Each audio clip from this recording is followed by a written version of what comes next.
बिस्मिल्लाहिर्रहमानिर्रहीम। अस्सलाम वालेकुम। इब्तिदा रब्बुल इज़्ज़त के नाम से जिसने जान दी जहान दिया और दरूद सलाम मोहम्मद वाले मोहम्मद पर। INN के साथ हाजिर खिदमत है नासिर नकवी। नाज़रीन, सियासी सूरत हाल बड़ी गंभीर, मुआशी सूरत हाल उससे ज़्यादा गंभीर, लेकिन अफवाहें दम नहीं तोड़ रही, अफवाहें खबरें नहीं बन रही, बल्कि अफवाहों में रोज़ाना की बुनियाद पर इजाफा हो रहा है। लंदन से खबर आई कि नवाज शरीफ ने प्लानिंग की, मनसूबाबंदी की कि इमरान खान और अरशद शरीफ की लाशें चाहिए। तस्लीम हैदर साहब उसके ज़िम्मेदार बने। अब तस्लीम हैदर साहब भी लंदन से गायब हैं 48 घंटे से, और नवाज शरीफ साहब भी लंदन में नहीं हैं। लिहाजा नई अफवाह साजी जो फैक्ट्रियाँ थी वो वजूद में आ गई और नई से नई खबरें सामने आ रही। क्या वजूहात हैं, क्या है क्या नहीं। और पाकिस्तान में जो CNC की फाइनलाइजेशन थी, यानी उसको जो नाम एक तजवीज़ होना था सिपह सालार के लिए और एक जॉइंट चीफ ऑफ स्टाफ के लिए, उसकी समरी गई नहीं गई, रोज़ाना की बुनियाद पर उस पर भी बेतहाशा गुफ्तगू जारी है। लेकिन क्या ये कौमी मुफाद में है या नहीं है, इसे जग हसाई हो रही है या हमारा कुछ सर फख्र से बुलंद हो रहा है, ये तमाम वो चीज़ें हैं जिन पर गुफ्तगू करूँगा। लेकिन पहले आपसे गुजारिश कि INN को सब्सक्राइब करें, लाइक करें, घंटी का बटन दबाना ना भूलें और अपनी कीमती राय का भी इजहार करें।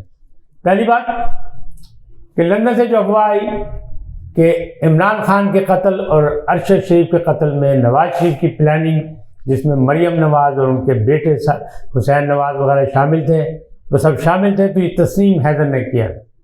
तस्लीम हैदर ने जब ये इंकिशाफ किया तो हमने आपको बताया कि तस्लीम हैदर साहब कौन हैं, कहाँ से उनका ताल्लुक़ है, गुजरात से ताल्लुक़ है, मुख्तलिफ कत्लों में शामिल है, 2004 से वो लंदन में है।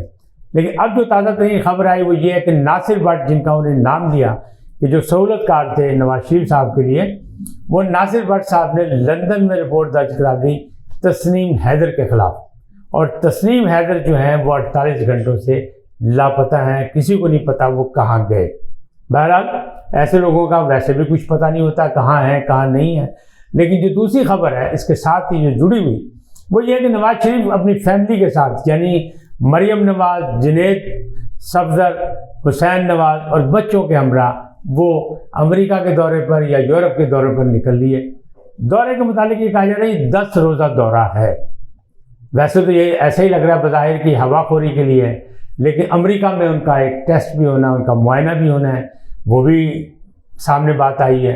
तमाम लोग ये कह रहे हैं कि नहीं, वो जो अफवाह आई थी या वो जो खबर आई थी, तस्लीम हैदर ने कहा था कि 2 या 3 दिन के अंदर नवाज शरीफ जो है गिरफ्तार हो जाएंगे, उस वजह से ये लंदन छोड़ गए।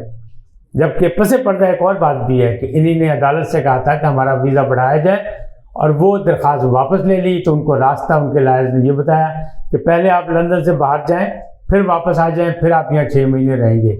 अब हकीकत क्या है क्या नहीं, लेकिन जब हालात जो है चाहे सियासी हो, मुआशी हो, जब वो कहते हैं ना कारचे भूखनंग हो गए, तो फिर अफरा तफरी बड़ी होती है। तो हमारे यहाँ भूखनंग भी है और बदएतमादी भी है कि यानी सियासी मैदान में भी अबतरी है और सब एक दूसरे पर इल्ज़ामात लगा रहे हैं।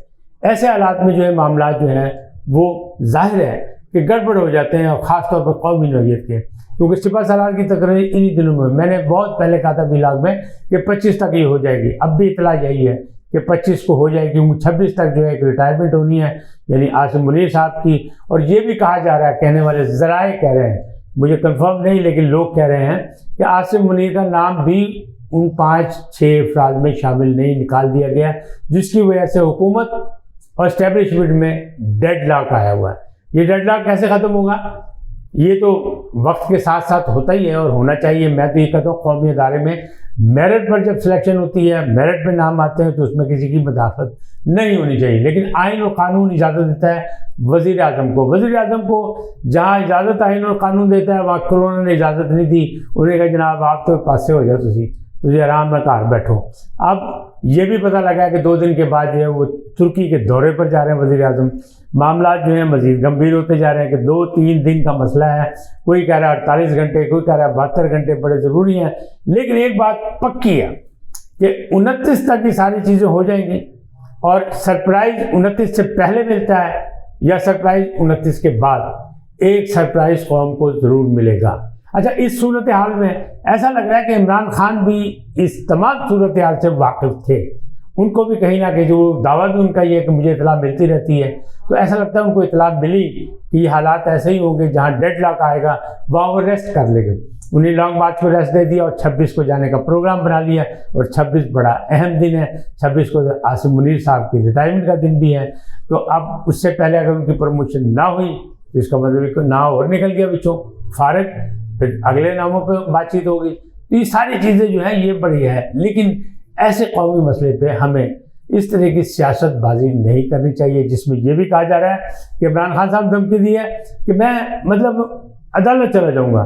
और मैं एक अरसे से ये कह रहा हूँ कि जनाब हमारे कितनी बुरी यानी कितनी बदकिस्मती है कि कौमी मामला जो हैं अब हम खुद हल करने के बजाय, पार्लियामेंट के जरिए हल करने के बजाय मुंतखब नुमाइंदे बात बात पर, चाहे हुकूमत में हो चाहे अपोजिशन में हो, बात बात पर वो अदालतों का सहारा ले रहे हैं। और अदालत से कहीं रिलीफ मिल रहा है, कहीं नहीं मिल रहा, फिर अदालतों पर भी तनकीद हो रही है। यानी हमारा कोई अदारा छोड़ा नहीं गया जिसे तनकीद ना की गई हो या उसकी तजलील ना की गई हो, चाहे वो इलेक्शन कमीशन हो, अदालत हो, सिविल सालार हो, आर्मी हो, कुछ भी हो, ब्यूरोक्रेसी हो, सब पर ताबड़तोड़ हमले किए जा रहे हैं। ऐसा लग रहा है जैसे कोई ख़ास एक मनसूबाबंदी है, कोई साजिश है पाकिस्तान के ख़िलाफ़ कि सबको नेस्त व नाबूद कर दो और फिर गिनती एक से शुरू करो।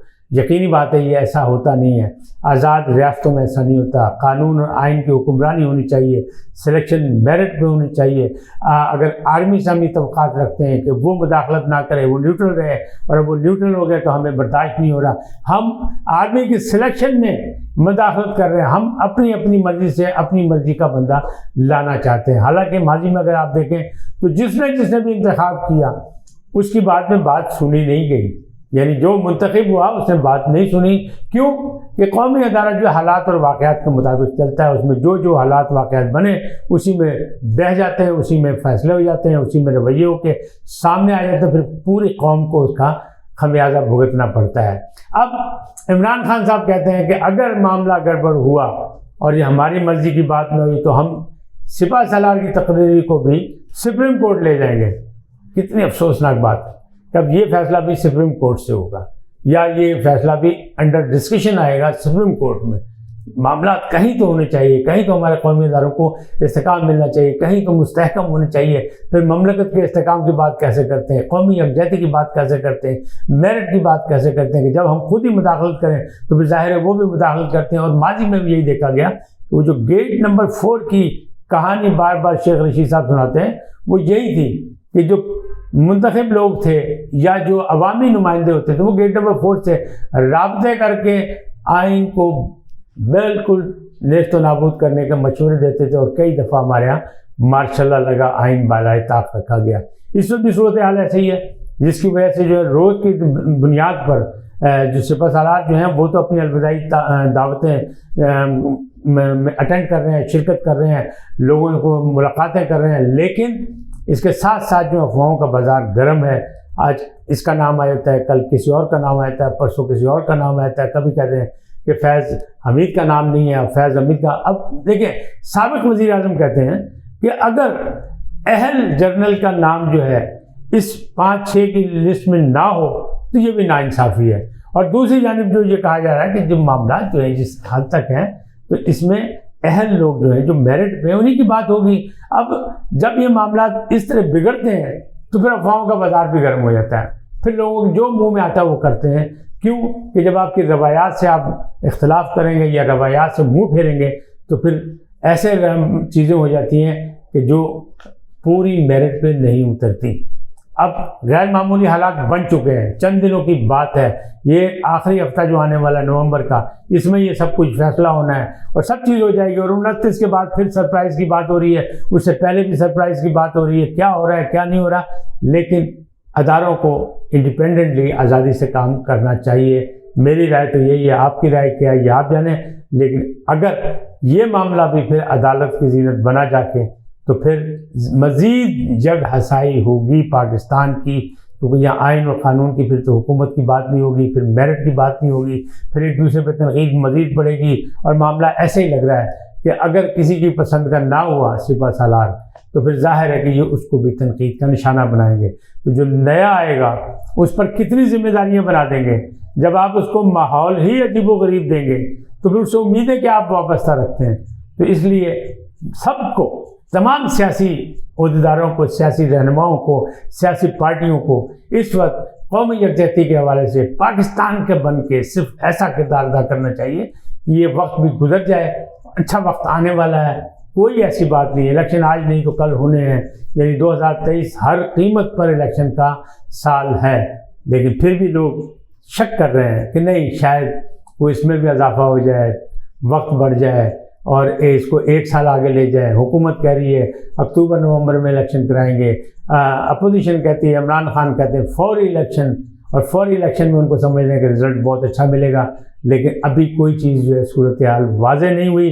क्यों कि सिपा सालार की तकर्री को ही चैलेंज बना के रखा हुआ है इन तमाम सियासी रहनुमाओं ने। और मैं ये समझता हूँ कि नाआक़बत अंदेशी है, हमें आक़बत अंदेश होना चाहिए, हमें फ़िक्र होनी चाहिए अपने मुस्तक़बिल की, ममलकत की, इसके जो है हिफाजत की, इसके मुहाफ़ज़ों की और इसके इस्तेहकाम की फ़िक्र होनी चाहिए। तब जाके रास्ता निकलेगा तरक्की और खुशहाली का। लेकिन जिस तरह हम लोग दस्तों गिरबान हुए हैं और जिस तरह हम अफवाहें उड़ा रहे हैं एक दूसरे के ख़िलाफ़ सिर्फ अपनी सियासी स्कोरिंग के लिए, वो अच्छी बात नहीं है। क्या समझते हैं आप? ये अच्छी बात है? अपनी राय का इजहार करें, INN को सब्सक्राइब करें, लाइक करें और अपनी कीमती राय अपनी शख्सियत के मुताबिक करें ताकि आगाही आगे तक बढ़े। अल्लाह आपको सलामत रखें। अल्लाह निगहबान।